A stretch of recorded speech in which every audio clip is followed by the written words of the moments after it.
Hi అండి, welcome to Ratna vlogs. First time మన channel చూస్తున్న వాళ్ళు ప్లీజ్ సబ్స్క్రైబ్. మేము 1 మంత్ హాలిడేస్కి ఊరికెళ్ళి వచ్చాం కదండి. ఊరికెళ్ళి వచ్చేప్పటికి తమలపాకు మొక్క అంతా కూడా ఎండిపోయిందనమాట. ఎండలు ఎక్కువ కాయడంతో ఈసారి మనీ ప్లాంట్, తులసమ్మ అయితే బాగున్నాయి. మా ఓనర్ వాళ్ళు వాటర్ పోస్తూనే ఉన్నారంట. ఎందుకనో తమలపాకు మొక్క అయితే చనిపోయిందండి. చూశారు కదా, 1 మంత్ ఇంట్లో లేకపోయేసరికి ఇల్లు పరిస్థితి అయితే ఎట్లా తయారైందో. ఎక్కడ వస్తువులు అక్కడే గందరగోళం అయిపోయాయి అనమాట. ఇదంతా ఒక ఎత్తు అయితే, కిచెన్ అయితే ఒక ఎత్తు అయిందండి. ఎలకలు అయితే వచ్చేసాయంట పైపు దగ్గర, షింక్ దగ్గర పైపులో నుంచి. కిచెన్ అంతా ఇచ్చేసి పెట్టేస్తున్నాయండి. అసలు నాకు ఏడుపు ఒక్కటే తక్కువైంది కిచెన్ని చూసి. అయ్యో అనిపించింది. హాలిడేస్కి ఊరికి వెళ్ళకుండా బాగుండేది, కిచెన్ అంతా పాడు చేసేసాయని అయితే అనిపించింది నాకు ఒక్కసారిగా కిచెన్ని చూడగానే. చూసారు కదా, అక్కడ ఎప్పుడు లేదండి, ఇదే ఫస్ట్ టైం అనమాట ఇట్లా ఇది చేయడము. డబ్బాలు ఎక్కడెక్కడ దొల్లిచ్చేసాయండి. గ్రాసరీస్ కూడా కొన్ని పాడు చేసేసాయి అనమాట. నేను మొత్తం అన్నీ పడేసి క్లీన్ చేసేపాటికి నాకు 2 days అయితే టైం పట్టిందండి. పేపర్లన్నీ చేంజ్ చేసి, డబ్బాలు క్లీన్ చేసి ఎక్కడెక్కడ పెట్టేసరికి పేస్ట్ చూసారు కదా, కొత్త పేస్ట్ అన్నీ మొత్తం కొట్టేశాయి. అది కూడా పడేసేసాను అనమాట. దేవుడి పటాలు కానీ మొత్తం పడేస్తున్నాయండి, ధ్వంసం చేసేసాయి అనమాట. ఇక్కడ పైప్లో నుంచి అయితే పైప్ చూసారు కదా, మొత్తం కొరికి పడేస్తున్నాయండి వైట్గా. వాటర్ కూడా బయటకు వచ్చేసి గందరగోళం అయితే చేస్తున్నాయండి. చూసారు కదా, ఎక్కడ 1 మంత్ ఇంట్లో లేకపోయేసరికి ఇల్లు తిరగలేదండి. మన లేడీస్ ఇంట్లో ఉండి ఇంటి పని చేసుకుంటుంటేనే శుభ్రంగా ఉంటుందన్నమాట. ఫ్రిడ్జ్లో కూడా ఏం లేవు. వచ్చిన తర్వాత కొన్ని వెజిటేబుల్స్, దోశ బ్యాటర్ అయితే తయారు చేసి పెట్టానమాట. నేను వచ్చిన తర్వాత దుమ్ము ఎక్కడెక్కడ దుమ్ము పట్టిపోయిందండి. 1 మంత్కి బూజు అదేం లేదు కానివ్వండి, ఈ ఎలకల వల్లే అనమాట. ఇప్పుడే మా వారైతే వెజిటేబుల్స్ అవి తెచ్చి పెట్టారు. బెడ్షీట్స్ ఎక్కడెక్కడ పడేసి ఉన్నాయండి. అసలు నాకు ఇల్లుని చూస్తే అసలు వాటర్ కూడా తాగబుద్ధి కాలేదన్నమాట. నాకు ముందంతా ఇల్లంతా చక్కబెట్టుకున్న తర్వాతే తిండి తినాలనిపించిందండి నాకైతే. ఊరి నుంచి వచ్చాం కదా, బట్టలన్నీ బ్యాగులో తీసి బయట పెట్టాను. ఉతకాల్సినవి సర్ది పెట్టేటి, కొత్తవి బీరువాలో పెట్టాల్సినవి. ఇంకొన్ని ర్యాకులన్నీ ఖాళీ చేస్తున్నానండి. పాత బట్టలన్నీ తీసేసి బయటపడేద్దాం అనుకుంటున్నాను. కొన్ని పిల్లలకి పొట్టైన బట్టలన్నీ కూడా మేము ఊరికి వెళ్ళేటప్పుడు ఒక బ్యాగ్ అయితే పట్టుకెళ్ళామన్నమాట. అక్కడ ఉండే పిల్లలకి ఇద్దామనేసి తీసుకెళ్ళి ఇచ్చేసానండి. అయ్యో, ఉతకాల్సిన బట్టలన్నీ మిషన్కి వేద్దామనేసి అక్కడ వాష్రూమ్లో అయితే పడేస్తున్నాను. ఇంకా ఇల్లంతా కూడా ఇంత ఇదిగా అయిపోయింది అనమాట. ఇంక ఇప్పుడు ఇల్లు క్లీన్ చేసిన తర్వాత ఇప్పుడు ఎలా ఉందో మీకైతే చూపిస్తానండి. నేను మొత్తం అంతా గ్రిల్స్ అంతా నీట్గా తుడిచేసి శుభ్రంగా మనీ ప్లాంట్కి వాటికి అన్ని తాళ్ళు అయితే కట్టేసి తులసమ్మకి మంచిగా పూజించుకొని పూజ అయితే చేశానండి. తమలపాకు మొక్కకు కూడా ఎండిపోయింది అదంతా కూడా. ఆ చెట్టు అంతా మొత్తం తీసేసానండి. మొక్క అంతా తీసేసి ఇగురున్న కాడికి ఉంచేసి కత్తిరితో అయితే నీట్గా కట్ చేసేసి ఎక్కడికక్కడ దారాలు వేసి అయితే కట్టేసాను అనమాట శుభ్రంగా.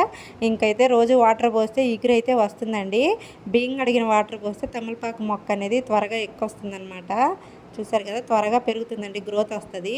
ఇంతకుముందు కూడా అట్లాగే ఇదైనప్పుడు నేను అదే ప్రాసెస్ అయితే చేశాను. బుక్స్ అయితే వచ్చాయి పిల్లలవి, వాటికి కవరింగ్ వేసేసి హాఫ్ బుక్స్ అయితే తీసుకెళ్తున్నారు, ఫుల్ బుక్స్ తీసుకెళ్ళట్లేదు అనమాట. ఇవన్నీ లాస్ట్ ఇయర్ బుక్స్, ఇవంతా పనికిరానివన్నీ బస్తాకి వేసి పెట్టేశానండి. ఉల్లిపాయలకి వేసేద్దామనేసి. ఉల్లిపాయలు అతను వస్తుంటాడనమాట, ఇంకా రాలేదు. అవన్నీ పిల్లలు పాత బట్టలన్నీ పడేసి కొన్ని మసి బట్టల కిందకైతే తీసి పెట్టాను అనమాట. సైకిల్ మీద వేసి ఉండేటివి 7-8 షార్ట్లు అయితే తీసి పెట్టాను పిల్లలవి. మసి బట్టలకి తుడుచుకోవడానికి, గ్యాస్ అవి తుడుచుకోవడానికి, క్లీన్ చేసుకోవడానికి అన్నిటికీ బాగుంటాయి అనేసి. నాకు 2 days పక్కా పట్టిందండి టైం అయితే. పేపర్లన్నీ చేంజ్ చేసుకొని, డబ్బాలన్నీ క్లీన్ చేసుకొని ఎక్కడ అమర్చేసరికి 2 days పక్కా టైం అయితే పట్టిందండి నాకు. ఇల్లంతా నీట్గా క్లీన్గా చేసుకున్న తర్వాత అప్పుడు ప్రశాంతంగా అనిపించింది అనమాట ఇంటిని చూసుకుంటుంటే. అంతకుముందు క్లమ్జీగా నాకైతే అస్సలు ఎట్లా ఉన్నిందంటే అట్లా ఉన్నదనమాట. వచ్చేపాటికి ఇల్లుని చూసేపాటికి ఆ విధంగా. ఇదంతా కిచెన్ ప్లాట్ఫామ్ మొత్తం అంతా శుభ్రంగా చేసేసానండి.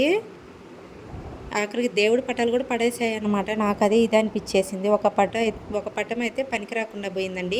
దాని లోపలికి వాటర్ అన్నీ పోయాయి అనమాట. ఫ్రిడ్జ్లోని వాటర్ బయటకు వచ్చేసి ఈ క్యాన్లు ఎక్కడెక్కడ మొత్తం శుభ్రంగా కడిగేశాను. ఇక్కడ నేను చెప్పాను అనమాట, ఓనర్ అక్క వాళ్ళకి చెప్తే, అక్క పైప్లో నుంచి ఎలకలు వచ్చాయని చెప్తే వాళ్ళు స్టీల్ పైప్ అయితే అప్పటికప్పుడు నెక్స్ట్ డేనే బిగిచ్చేసారండి. నిన్న కొన్ని పిల్లలకి స్నాక్స్, గ్రాసరీస్ అయితే తీసుకొచ్చేసాము మార్ట్కి వెళ్ళి, రిలయన్స్ మార్ట్కి వెళ్ళి. అవి ఇంకా చదరలేదనమాట. కొంతసేపు ఆగిన తర్వాత సర్ది పెట్టేసేయచ్చు అనేసి పిల్లలకి టిఫిన్ అయి చేసేసి స్కూల్కి అయితే పంపించేసానండి. ఇప్పుడే చూసారు కదా, ఇక్కడంతా ఇంతకుముందు మీరు చూసుంటారు గందరగోళంగా ఉన్నాయి కదా, ఇవంతా శుభ్రంగా ర్యాకులన్నీ పేపర్స్ వేసి నీట్గా క్లీన్ చేసేసానండి. ఫ్రిడ్జ్ కవర్ కానివ్వండి, ఫ్రిడ్జ్ అంతా తుడిచేసి ఎక్కడ వెజిటేబుల్స్, ఫ్రూట్స్, ఎగ్స్ అన్నీ తెచ్చేసి పెట్టేసుకున్నాము నీట్గా. ఇంతకు ముందుకి ఇప్పటికి చూస్తే మీకే అర్థమవుతుంది అనుకుంటాను. దోసపిండి అయితే నేను గ్రైండర్కి అయితే వేపిస్తానండి బయట. మాకు 4 days ఉంటుందన్నమాట. మిక్సీకి వేయించుకోకుండా గ్రైండర్కి అయితే వేయించుకొని వస్తాను. దోశకి, ఇడ్లీకి సేమ్ బ్యాటర్ అయితే పెట్టేస్తాను. చాలా బాగా వస్తాయి. ఇడ్లీ కూడా దూదుల్లాగా వస్తాయి అన్నమాట.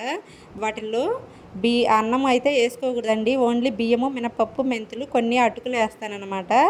అన్నం అయితే వేయకూడదు. అన్నం వేసింది మనకి 1 day 2 days వరకు స్టోర్ చేసుకోకూడదు అనమాట. ఇప్పుడే పూజ అయితే అయిపోయింది. ఎక్కడ గ్రాసరీస్ అక్కడైతే అంతకుముందువి నీట్గా చదిరేసానండి. ఇప్పుడు చూశారు కదా ఎంత ప్రశాంతంగా అనిపిస్తుందో. ఇంతకుముందు అంతా క్లమ్జీగా ఉన్నింది. ఏదైనా మనం చేస్తుంటేనేనండి ఇల్లు. పనికిరాని బట్టలన్నీ కొన్ని చెత్తలో అయితే చెత్తంకైతే వేసేసాను. పనికొచ్చే బట్టలని మేము ఊరికి వెళ్ళేటప్పుడే ఒక బ్యాగ్ పట్టుకెళ్ళేసి అక్కడ ఉండే పిల్లలకైతే ఇచ్చేసాను అనమాట. అందుకని ర్యాక్స్ అన్నీ సగానికి ఖాళీ అయిపోయాయి అనమాట. ఇప్పుడు ఫ్రీగా ఉన్నాయండి. ఇక్కడ ఉండే క్లాతులు అయితే బ్యాగులు అయితే చుట్టేసి పెట్టేశాను, దుమ్ము పట్టకుండా ఉంటాయనేసి, మనం ఎక్కడికైనా వెళ్ళేటప్పుడు పట్టుకెళ్ళొచ్చు అనేసి. చూశారు కదండి.